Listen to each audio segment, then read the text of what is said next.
Well, here I am today in Kinross. We are being hosted there at the Kinross men's shed, the new men's shed, for the Perth and Kinross Shed Network meeting.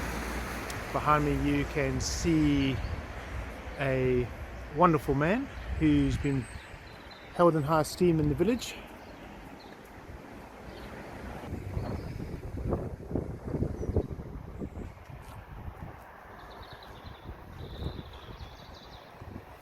He was a practitioner, a health practitioner for 21 years, and this has been put up in memory of him. No, cheeky men's sheds. The banter has started early. So, James Mungle, you are at the crossroad of Swans Acre, which takes us down to the men's shed. You were for 21 years a practitioner of health in this good village, and you've been memorialized here by the people, and it's wonderful to see that the men's shed is here, and in a way this good work that you did all those years ago is continuing in the 21st century in a different fashion. So let's go down and see the new men's shed.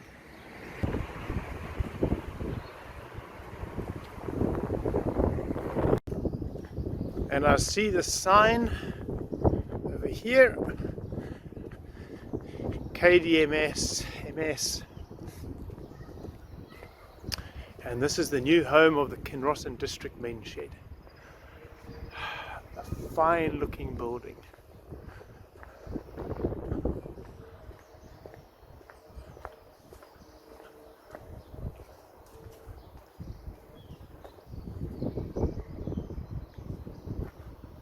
And there's our signage. I'm definitely in the right place. And we have a defibrillator as well. Perfect. It's all looking good.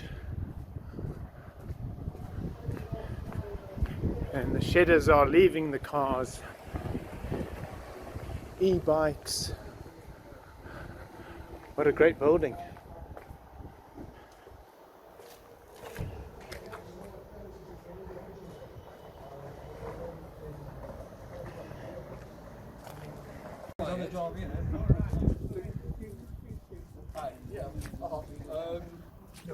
To satisfy planning consent.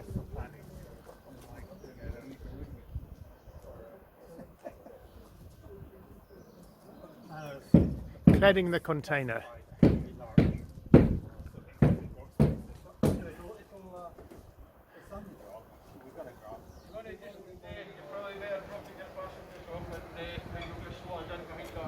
Parking attendants. Morning, gentlemen. Follow the road. I'm extremely well. Shed meeting. Move on down, sir. The kettle's on. Oh, that's amazing. Yeah.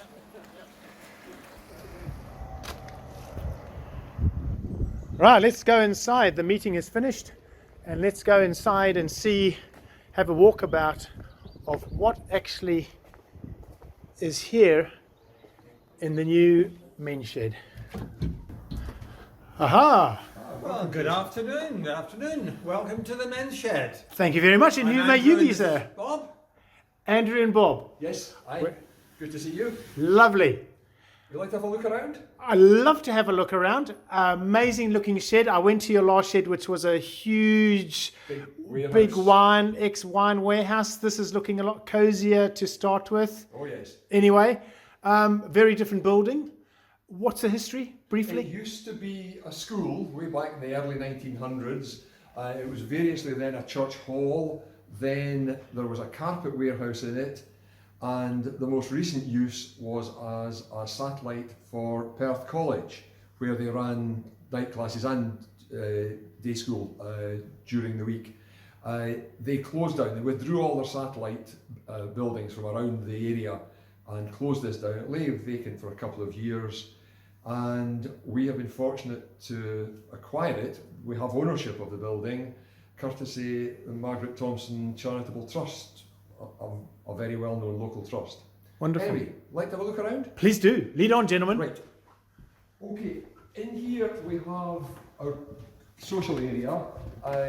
There's a couple of organisations rent this when we're not using it. One of the reasons for getting it, or one of the conditions for getting it, was that it would be made available for community use. So there's a disabled group meets, and there's an art class meet here. We've had Tai Chi class meeting as well. Guys, if they're just in for a coffee on one of the 3 mornings that we're open, we'll use this area. One of our wheelchair-bound users plays boccia, which is an Olympic sport, if you can remember back to the last Olympics. A bit like bowls, but with soft balls, so that they don't roll, they actually land and stay put where they are. So Duncan is an expert, and some of the guys will have a game with him. We've not yet got to the stage of having coffee morning fundraiser type things, but this will be an ideal situation for that. Lovely room. During lockdown, 2 of our guys who are electronics blokes built an engraver, a CNC machine. They built it. Yes. Wow, maybe that's a first. And they also had access to a 3D printer behind you, and it was used to make frames for face shields during COVID, and we made something like 4,000 face shields, and the printer did the top band, and then there was a clear sheet of perspex slotted into it. So in the early days we provided these to healthcare workers and to care homes, and some of the things that can be done on the 3D printer are all the coloured pieces here. These are all plastic, and they have all been printed on the 3D printer behind. So this has just recently come into the shed. It was in somebody's garage until very recently, and they are now going to give some demonstrations of engraving. We have in the past been able to raise some funds with 3D printed items, and we're hoping that this can be used for the likes of nameplates. Wow, very look at that intricate detail. carving. That's amazing.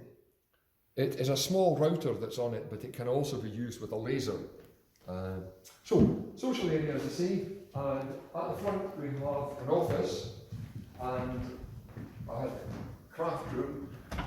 We don't yet have broadband in the building, but we are looking forward to the day when we will have, and some of the guys propose to run IT classes for anybody who is interested or is struggling with IT issues, because not everybody of our generation is completely IT literate, and some choose not to be.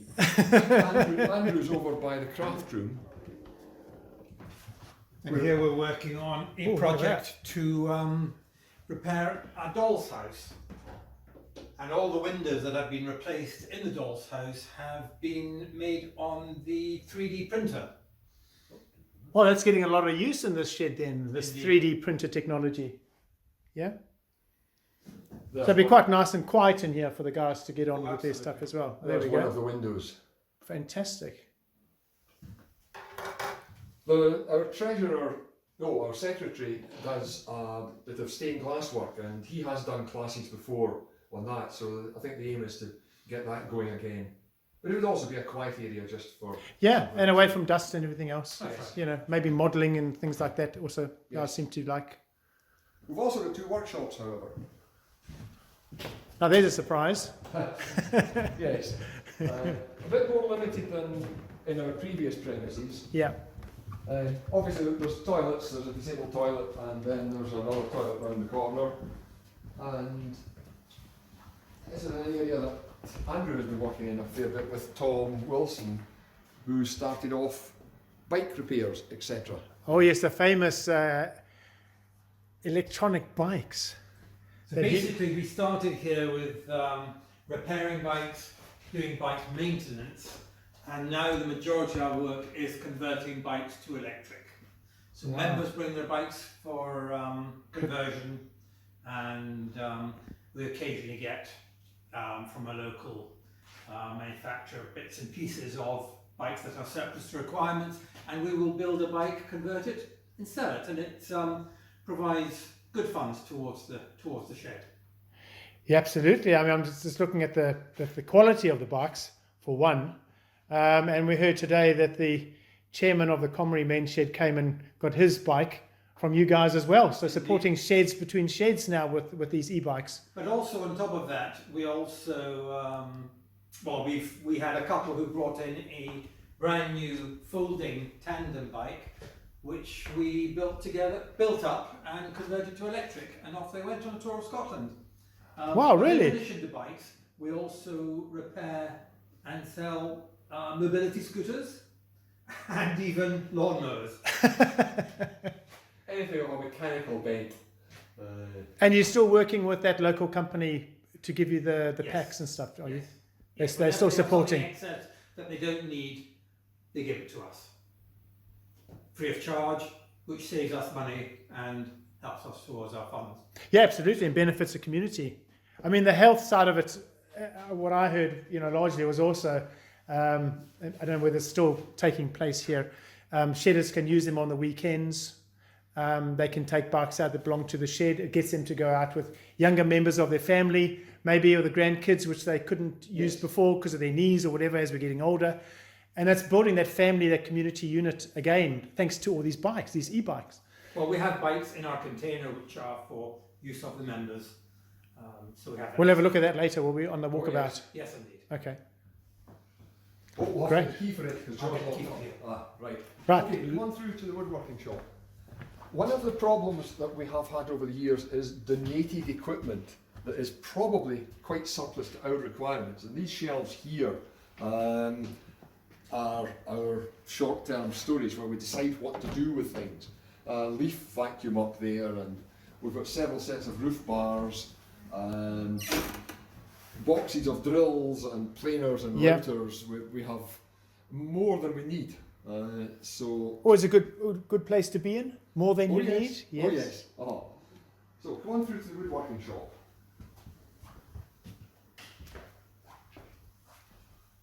This was just a bare room when we moved in, and like all the rest of the building, it had tiled carpets or carpet tiles on the floor.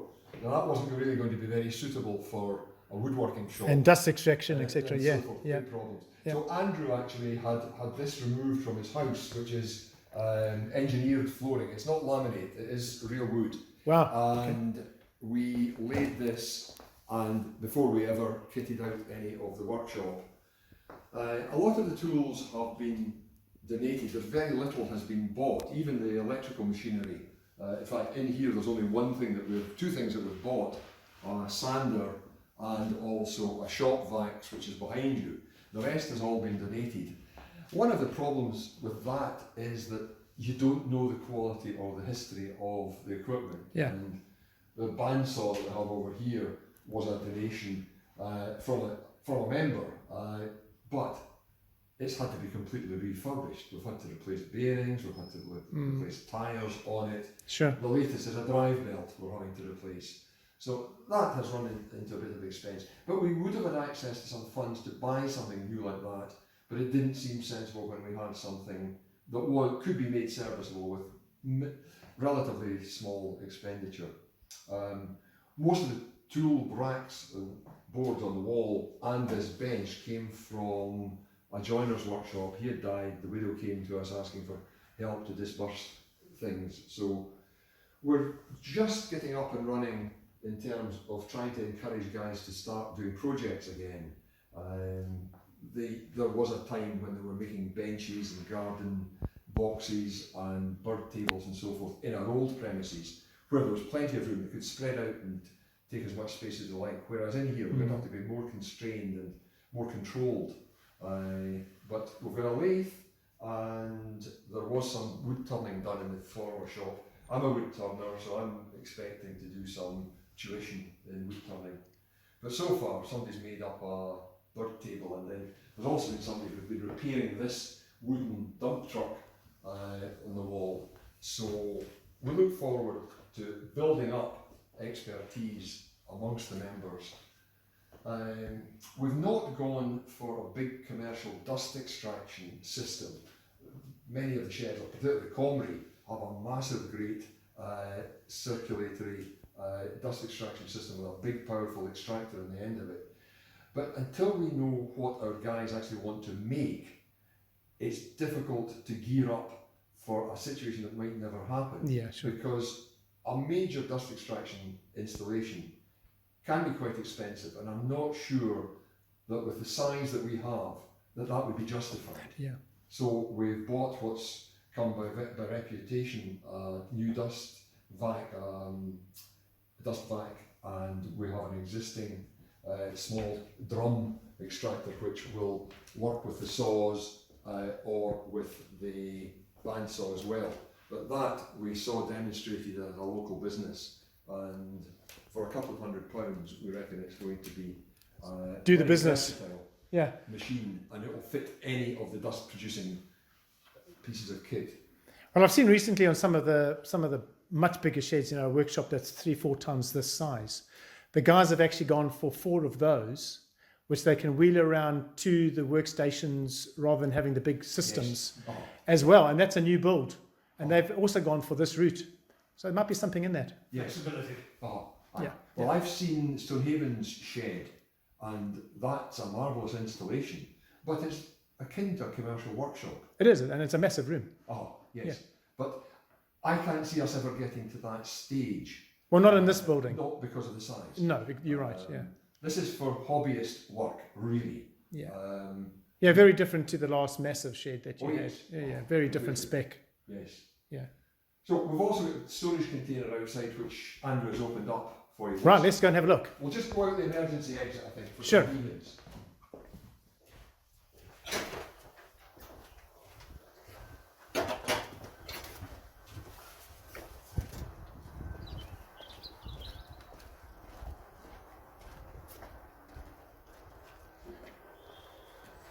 It was very...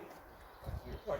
Yes, this was a purchase because we were desperate for storage, which we have now clad in larch so that it's more in keeping with the surrounding area, and it's vital for what we do. Well, you can see what we have inside. We have the bikes that are for members' use, storage of wood, paint and tools. It's needing to be a little bit more organised. It's work in progress. Gentlemen, there's no need to apologise for a shed is a shed is a shed. Yes. And 99.9% of sheds all look like this, or better or worse. So, no problem with that. It is a shed. And a storage one at that. Great cladding. Well, the container landed, and then we were advised we would need planning consent for it. So what happened, an architect drew up plans for an application and specified large cladding. That application was put in. We had wanted a discussion first with the planners, what really would be necessary, would painting it just be fine? Yeah. But that conversation never took place. Our approval landed back on the architect's desk. Large cladding, so that's what we had to do. So you're stuck with it. We're stuck with it. Yeah. It looks absolutely gorgeous. What a great colour. And of course, we Yes. love larch in Scotland anyway. It'll Well, naturally weather. It's got good oils in it. It'll weather to a colour know. much the same as the sandstone, the grey sandstone. Yes. Our big problem is going to be stopping people trying to paint it. That's going to be an issue.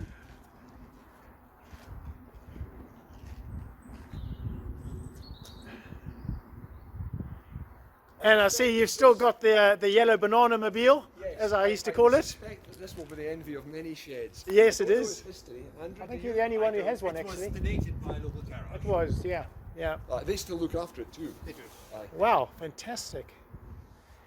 And I must say, I'm loving the use of our stickerage, supporting long members of the Men's Shed Association. You can see this. We're loving the sheds. And of course, you know, having this kind of donated vehicle, you can go and pick up stuff Yes. easily without using members' vehicles, etc. Like that, I'd imagine. Trailers. A couple of trailers. Trailers as well. Yes. So emptying sheds for, you know, widows and things like that, this is a That's great what benefit, this yes. will be used for, yes. Aye. It's a bit unfortunate that we have acquired as much material, and sorting out the wheat from the chaff is a Yeah. problem. Yeah. And inevitably involves time. But that's guys spending time together in comradeship. Exactly. which, Win-win. After all, is that not one of the principles? It absolutely is. Right, gentlemen, thank you so much for showing me around the new shed at Kinross and District. You guys, as usual, doing a fantastic job, volunteering all your time for the benefit of yourselves and others. Oh, well, it's been good to- Appreciate, coming down to the network meeting again today. Again, completely different type of shed to what you had before and what you've moved into, showing the flexibility and needs that are met in the men's shed movement. You've got to think outside the box, and I know you guys really took, it was a big struggle, and with that community support got you this building eventually. Yes. Well, there was a lot of community activity that said this shouldn't be sold commercially by the previous owners, and in fact our offer was about a third lower than the highest offer, and that was entirely funded by the Margaret Thompson Charitable Trust. Yeah. But they were looking on it as an investment to the future. When it ceases to be a men's shed, it will revert to their ownership. So the capital they have involved, well, the funds they have invested in it will be growing over time. Of course, the whole thing about men's sheds is the skills that you guys bring increases the asset value of the building for them anyway. Yes. By the skills of what you bring and what you do to it. Yeah. Let alone all the other benefits that happens. Yeah. Yeah. So it's been a pleasure to show you the facility. Thank you very much, gentlemen. I will make my way north. Have your safe journey home. Thanks very much, guys. All the best. Bye.